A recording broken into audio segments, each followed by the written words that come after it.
Vishwajeet Das ji delta corp को देखने को कह रहे हैं एक बार। वैसे तो बहुत सारे उन्होंने लंबी लिस्ट दी है कि सब में वॉल्यूम बहुत बड़ा हुआ है, लेकिन एक बार डेल्टा कॉप सर देख लीजिए कि क्या एक ह्यूज वॉल्यूम है और क्या कुछ चेंज हो रहा है कुछ डेल्टा कॉप में। नहीं, बिल्कुल। इनफैक्ट देखिएगा, डेल्टा कॉर्प में हमने सुना है कि इनका जो कसिनो सिक्किम में है वो मेरे ख्याल से आने वाले हफ्ते से लॉकडाउन निकलने वाला है, वापस कसिनो का बिजनेस शुरू होगा। हालांकि गोवा में इनके जो कसिनोज है वो अभी भी बंद है, थोड़े से समय के बाद ये भी खुलेंगे। तो मार्केट अनुमान लगा रहा है कि अनलॉकिंग थीम के पॉइंट ऑफ व्यू से डेल्टा कॉर्प में अच्छी बढ़त होगी।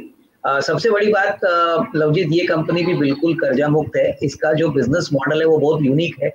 इंडिया में एकमात्र कंपनी है जो कसिनोज चलाती है, और मोस्ट इम्पोर्टेंटली जब नॉर्मल आएगी तभी मुझे लग रहा है कि इसमें अच्छी खासी बड़ी रेटिंग आएगी, क्योंकि पिछले साल कोरोना और कोविड के कारण इनके ऑपरेशंस काफी हद तक बंद थे।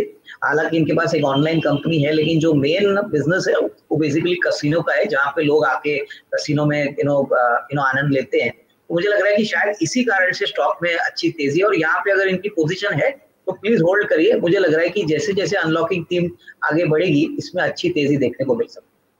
ठीक है, वो भी शायद यही कह रहे हैं कि सिक्किम में खुलने वाला है उसका ब्रांच, तो जल्दी जा सकते हैं। और जहां तक मैं जानता हूँ शायद 16 जुलाई के आसपास से गोवा में भी अनलॉक कंप्लीट अनलॉक हो रहा है, मतलब लॉकडाउन खत्म हो रहा है, पूरी तरीके से हटा रहे हैं।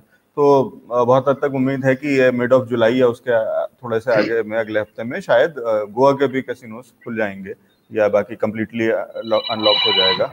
तो ये डबल फायदा होगा डेल्टा कॉप को कि सिक्किम और गोवा जहां ऑफलाइन वाले बिजनेसेस वो फिर से चालू हो जाएंगे, और साथ ही साथ जो ऑनलाइन कंपनी है वो भी साथ में चलती रहेगी। तो अब जो लोग ऑनलाइन पे ही काम करना चाहते हैं या तो वो एक एक्स्ट्रा बिजनेस इस दौर में उनके लिए खड़ा हो गया, तो वो अच्छा है। चूंकि अनलॉक धीरे धीरे सारी जगह हो रहा है और केसेस काफ़ी जो हैं कम हो चुके हैं, तो अब लोग जो है अब खर्च करेंगे घूमने के लिए या फिर गेमिंग के लिए। तो उसके लिहाज से मुझे लग रहा है कि डेल्टा कॉर्प को आपको ध्यान रखना चाहिए, जो कैसीनो के बिजनेस में है और इनके पास अच्छी प्रॉपर्टीज़ हैं। गोवा में कह लें कि इनके पास 3 वेसल्स हैं और इंडिया का जो लार्जेस्ट कैसीनो कंपनी है ये, और लार्जेस्ट जो वेसल है इनका कह लें कि डेल्टिन रॉयल बोल के है, और इसके बाद डेल्टिन जैक है और डेल्टिन कैरावल है जो कि फ्लोटिल होटल है इनका। और इनके पास 2 प्रॉपर्टीज हैं जो कि 5 स्टार होटल की हैं, एक दमन में है और एक गोवा में ही है। तो वो मुझे लग रहा है कि और इनके जो इंटरनेशनल बिजनेस है उसमें भी फॉलो किया था लास्ट ईयर फरवरी में 2020 में, जहाँ पर कि नेपाल मैरियट जो होटल है वहाँ पर भी इन्होंने 15,000 स्क्वायर फीट के लिए कैसीनो बनाया था। लास्ट क्वार्टर का अगर रिजल्ट को देखेंगे इस कंपनी के, तो काफ़ी जो है उत्साहवर्धक नतीजे रहे हैं, क्योंकि प्री कोविड लेवल को अगर कह लें कि 2019 की अगर बात करेंगे तो जो दिसंबर 2019 में कंपनी ने रिजल्ट पेश किए थे उससे मिलता जुलता और थोड़ा सा उससे अच्छा किया है मार्च क्वार्टर में।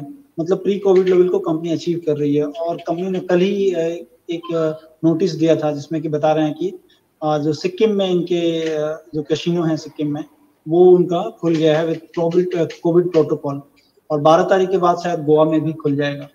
और ऑनलाइन गेमिंग का एक बहुत बड़ा जो बिजनेस है, जो कि कोविड है इसलिए लोग कैसीनो में नहीं जा पा रहे हैं, तो लोग ऑनलाइन जो है इनका एक ऑनलाइन गेमिंग बिजनेस भी है जिसमें कि पोकर और रमी का बिजनेस है।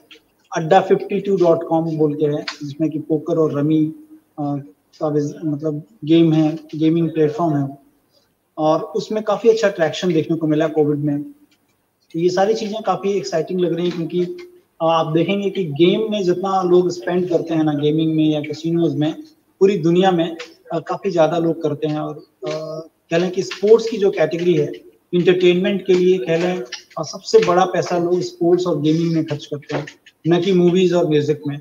आपको ऐसे लगेगा कि शायद मूवी और म्यूज़िक का मार्केट बहुत बड़ा है, लेकिन गेमिंग और स्पोर्ट्स के मार्केट जितने बड़े हैं उतना मूवी और कह लें म्यूज़िक का मार्केट नहीं है। और इस कंपनी में राकेश झुनझुनवाला एंड फैमिली जो है 7% होल्ड करती हैं। तो और इनके जो प्रमोटर हैं वो 33% होल्ड करते हैं। 2 इनके पास 5 स्टार प्रॉपर्टीज हैं और कंपनी डेट फ्री है, सबसे बड़ी चीज़ है। तो ये सारी चीज़ें हैं जो कि प्लेस में हैं, और इसके चार्ट पैटर्न को देखेंगे तो काफ़ी अच्छा इन्वर्स हिडन शोल्डर पैटर्न है। जो कि एक लंबी अवधि में एक लेकिन माइल्ड डिग्री का है, तो लंबी अवधि में इसमें एक अच्छा तेजी हो सकता है। संतोष सर, इसके लेवल्स बता दीजिए, हम ये वाला हाँ मैं बता रहा हूँ। जी जी। 201 रुपया ध्यान रखें इस स्टॉक में। अभी 195.96 का दाम है। 201 के ऊपर अगर चलता है तो आपको इसमें लेना है, और 190 के नीचे का स्टॉप लॉस लगाएं।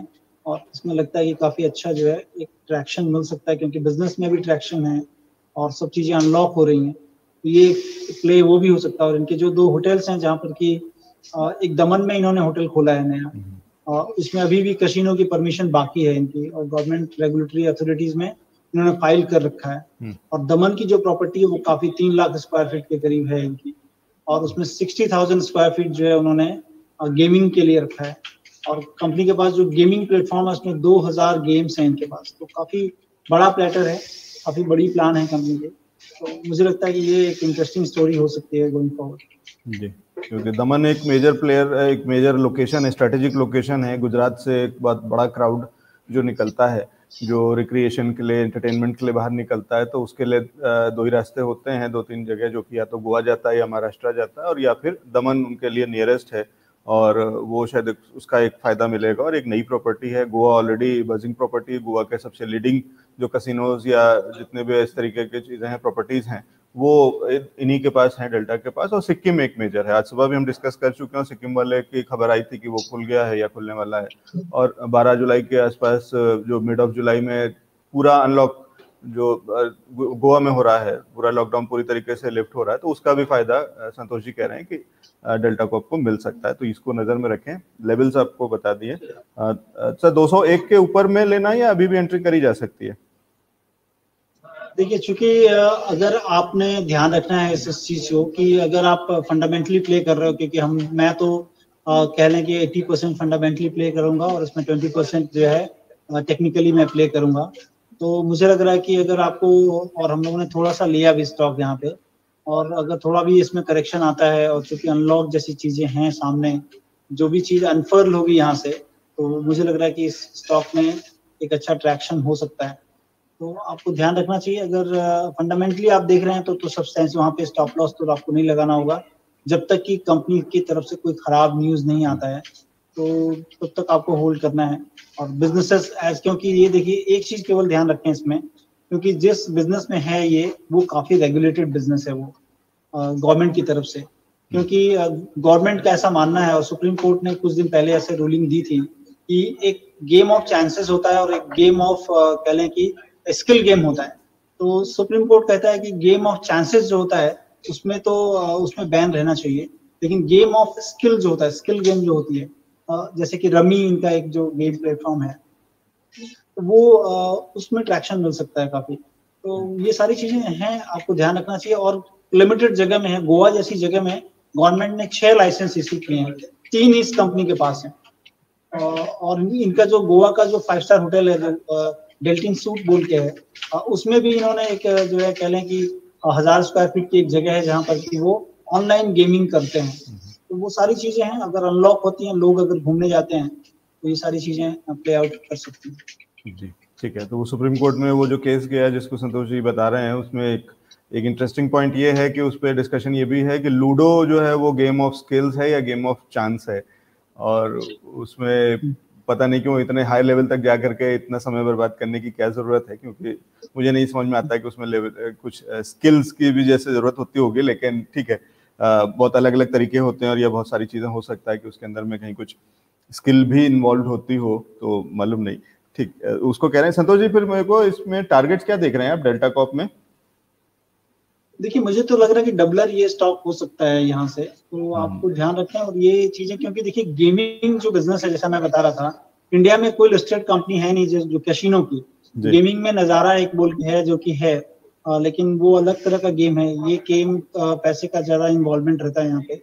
और सबसे बड़ी चीज जो आप क्रिप्टो पे जो चलाते हो ना क्लास, तो उसका भी मैं इसमें देख रहा था। तो क्रिप्टो लोग कह लें कि अगर गेमिंग में जो पैसा देते हैं ना इनको, इनके अड्डा 52.com में जो पोकर खेलते हैं या फिर रमी खेलते हैं, मैक्सिमम पेमेंट इनको जो है क्रिप्टो के थ्रू होता है। तो लोग अवॉइड करते हैं कि वो रियल मनी दें उनको, बजाय कि उनको क्रिप्टो मनी दें। तो क्रिप्टो का भी प्रचलन जो है इस चीज को भी काफी बढ़ावा देता है, इनके बिजनेस को भी। अगर क्रिप्टो के थ्रू लोग काफी पेमेंट करते हैं इसमें, इनके ऑनलाइन बिजनेस में। जी ठीक है, तो आप ये कह रहे हैं कि इसको डबल 400 तक के लेवल्स देखे जा सकते हैं? जी हाँ, अगर आप होल्ड करें और लंबी अवधि का नजरिया हो तो 1 साल से ऊपर का, तो मुझे लगता है कि ये स्टॉक डबलर हो सकता है। ठीक है, ये है डेल्टा कॉर्प में राय संतोष जी की 400 तक के टारगेट्स मिल सकते हैं। 190 का स्टॉप लॉस लगा करके। सर इसमें 190 का स्टॉप लॉस ट्रेडिंग के लिए होगा और इन्वेस्टमेंट के लिए और नीचे कहीं लेवल लगाना या बिल्कुल नहीं लगाना स्टॉप लॉस? तो आप अगर इन्वेस्टमेंट कर रहे हैं लंबी अवधि के, ट्रेडिंग के लिए मैंने 190 का स्टॉप लॉस दिया है। और अगर आप फंडामेंटली अगर देख रहे हैं तो आपको तो जितना सस्ते मिली चीजें वहां पर आपको अपनी पोजीशन जो है पोजीशन साइजिंग बढ़ानी होगी नीचे, और एक पिरामिड नुमा करना होगा। मतलब आप अभी थोड़ा लेंगे, नीचे जैसे जाएगा आपकी पोजीशन नीचे थोड़ी ज्यादा होनी चाहिए। उस लिहाज से अगर आप फंडामेंटली इसको देखेंगे तो आप नीचे तक लेना होगा। ठीक है, और वहां पे स्टॉप लॉस नहीं होगा जब तक कि फंडामेंटल ऑफ द बिजनेस या कोई गवर्नमेंट के रेगुलेशंस या सुप्रीम कोर्ट के कोई रेगुलेशंस आ गए हैं कि इनके बिजनेस ही जो है बिजनेस वायबिलिटी खत्म हो जाए, तब तक तो मुझे नहीं लगता कि इसको बेचना चाहिए फिर फंडामेंटली। ठीक है, जब तक कोई पॉलिसी रिलेटेड कोई इशू, कोई खबर, कोई ऐसी वाली चीज नहीं होती है और तब तक ये बढ़ने का बिजनेस है। और इसमें ग्रोथ के नए नई चीजें भी जुड़ गई हैं, तो डिजिटल भी जुड़ गया है। और अभी हम जैसे सुबह भी बात कर चुके थे कि डिजिटल तो एक नई चीज है, वो भी चल गई, तो लॉकडाउन में भी इनका बिजनेस चलता रहा या बढ़ता रहा। और अब ऑफलाइन वाला भी फिर से वापस बढ़ने जा रहा है, खुलने जा रहा है, तो डबल फायदा उस तरीके से। तो इस ब्लेसिंग इन डिस्गाइज टाइप की चीज है कि एक ऐसे खराब समय में भी एक नए तरीके का एक वो पिवट कह लीजिए या एक्सपेंशन कह लीजिए उस बिजनेस का हुआ है, और जिसका फायदा डेल्टा कॉर्प को मिल सकता है। ठीक है, तो ये लेवल। और एलेक्स जी एक चीज और है इसमें कि कंपनी जो है इस तरह का अपने जो भी इनके, आप अगर कैसीनो में जाते हैं तो आपको जो फील आएगा, जैसे कि आप अगर लास वेगास जाते हैं या फिर आप मकाओ जाते हैं या फिर आप सिंगापुर जाते हैं, आपको पूरा इक्विवेलेंट फील जो है ऐसा कंपनी ने बना रखा है कि आपको इक्विवेलेंट फील जो है इंडिया में मिले। ठीक है, तो ये कह रहे हैं संतोष जी, तो मैं मान के चलता हूँ कि संतोष जी ने वो फील लिया हुआ है और इसलिए उस अपने एक्सपीरियंस से बता रहे हैं कि ये वो फील आपको वहां मिल सकता है, लास वेगास का इक्विवेलेंट फील मिल सकता है गोवा में। नहीं, मैं बताऊं आपको एलेक्स जी, मेरा ऐसा सच कोई एक्सपीरियंस नहीं है, क्योंकि हम लोग देखो रिसर्च करते हैं, हम लोग पढ़ते रहते हैं चीजें, लेकिन हमने ऐसा कोई, क्योंकि मेरी ऐसी कोई आदत नहीं है ठीक है, तो मुझे एकदम वो नहीं है कि मैं कभी आज तक गया भी नहीं कैसीनो में। अच्छा, लेकिन मैं इसके बिजनेस मॉडल को देख रहा था और सारी चीजें देख रहा था। तो नहीं, मैं आपका डिस्क्लेमर मान लेता हूँ, लेकिन मैंने देखा हुआ है, मैं गया हुआ हूँ और मैं कुछ हद तक आपकी बात से सहमत हूँ। एग्जैक्टली नहीं है वो जैसा एड्स में दिखाते हैं, जैसा बाकी चीजों में दिखाते हैं कि बहुत ही सेम और वही एक्सपीरियंस को वो यहाँ पे इंडिया में दे रहे हैं। वो लेवल, वो बहुत सारी चीजें आप समझते हैं कि वो अलग अलग कंट्री के हिसाब से बहुत सारी चीजें आप नहीं दे सकते हैं, या वो चीजें अभी उतना सर्वसुलभ नहीं है। वो बहुत उसमें बहुत सारे अलग एलिमेंट्स हो सकते हैं, लेकिन फिर भी बहुत हद तक कोशिश ये है कि कम से कम इंडिया से आप को इतनी दूर नहीं जाने की जरूरत है, या अगर आप नहीं जा सकते हैं तो आपको उसी तरीके का या सिमिलर सा एक एक्सपीरियंस देने की कोशिश है, और जिसमें कोई शक नहीं।